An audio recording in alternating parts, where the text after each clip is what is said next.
Okay, so I just made a guitar tutorial for Best Part by Daniel Caesar and Her, and in the song he plays a B flat major 13. He also uses an A minor 13 in the live version, and these chords you don't often see being played on guitar, so I want to go into a bit more detail explaining how they're made and how to get their names. So as you can see, I have the piano here, which I'm going to be using to explain everything.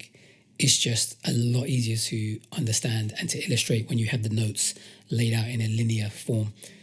The fretboard can be a bit confusing and a bit intimidating, so I'll explain it with the piano and relate everything to the guitar neck. So as I said, in the song he plays a B flat major 13. Now to understand the chord, we have to take a look at the scale. B flat can be a bit tricky, so let's transpose to C. It's going to make our lives a little bit easier. So what are the notes in the scale of C?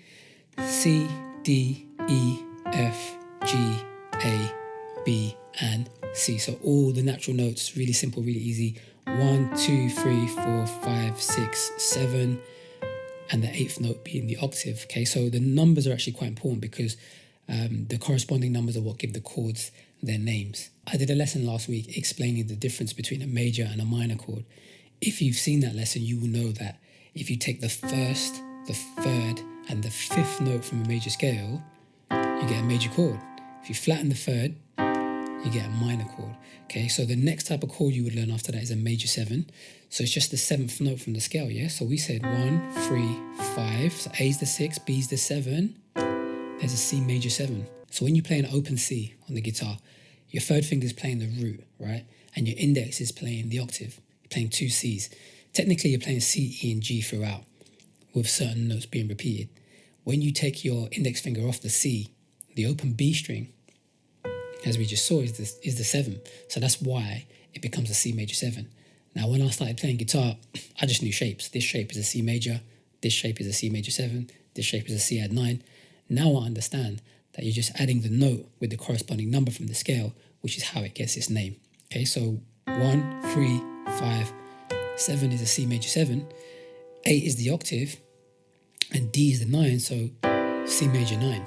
Yeah, when you play a C add 9, you're just playing 1, 3, 5, and a D without the 7, okay? C add 9 is a very common chord to be played with guitar. So what can we do after that? If D is the 9, then F is the 11, and A is the 13. So this is pretty much it. You're going to play a C major 7 chord, and if you throw in the A, the 13, you're playing a C major 13, yeah? So 1, 3, 5, 7, and 13, okay? I mean, technically, you should really put the 9 and the 11 as well. That's going to give you 7 notes, though. Not very practical on a guitar that only has 6 strings. So it's okay to miss out certain notes.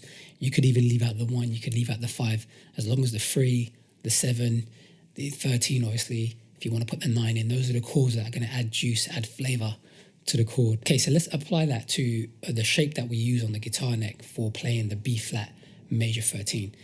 Now, I'm not going to go through the scale, and I'm not going to tell you what notes are being played. All I'm going to tell you is that on the B string, you're playing the 5th. Okay, if you know that, you're going to understand how the 13 comes into play, because in the tutorial, I explained that your index finger is playing on the B string. 2 semitones above that, you use your pinky, and then that turns the chord into the 13, right? How does that work? Let's go back to the C major scale, right? C, E, and G, G being the 5th. If you go up 1 semitone, which is 1 fret on the guitar neck, you get the sharp 5. And if you go up another semitone, so 2 frets, that's the 6. Now, A was the 13, okay? The 6 and the 13 are the same. The 4 and the 11 are the same. The 2 and the 9 are the same. So that's what's happening in the song when you're playing the B flat major 13. Your index finger is playing the 5th.